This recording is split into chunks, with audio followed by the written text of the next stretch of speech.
Vice President Harris is campaigning in Las Vegas today before heading to a fundraiser in Los Angeles. While in Nevada, she's expected to focus on abortion rights and a ballot measure to enshrine abortion access in the state's constitution. Let's bring in CBS News political reporters Nidia Cavazos and Jake Rosen to talk a little bit more about this. Nidia, I'm going to start with you. What can you tell us about Harris's stop in Las Vegas today and why she's planning to focus on abortion rights there? Good morning, Anne-Marie. The vice president will be in Vegas today, and this is going to be for a campaign stop solely focused on abortion rights.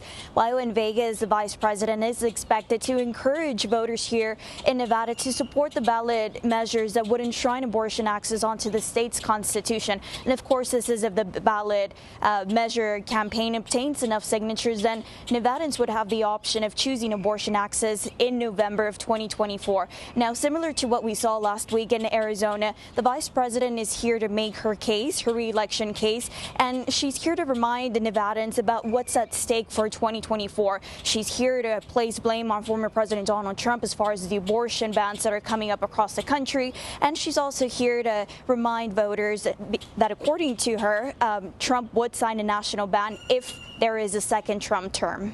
Nidia, especially as abortion rights have become a larger issue for Democrats, how are we seeing Vice President Harris's role in the campaign emerge?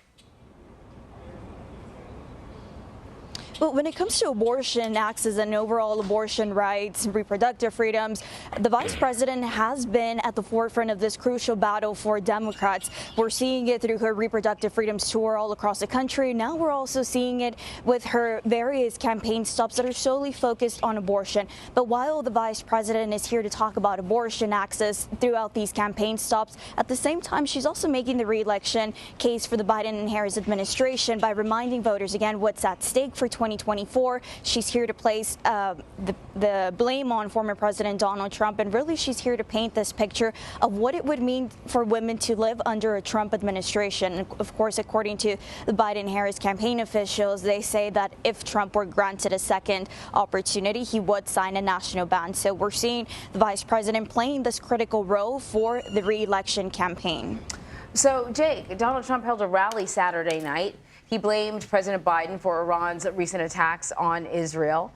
So I'm curious about the messaging, how that went over with his base, and whether or not this is, a topic of conversation we're going to see the former president bring up more frequently during his rallies. Well, on Saturday night in Pennsylvania, supporters of Donald Trump were finding out, just as I did and just as the former president did, of what was going on in Israel and Iran. The supporters that I spoke to said that they felt like the Middle East was peaceful or more peaceful, as it's often a hotbed for attacks or at least tensions.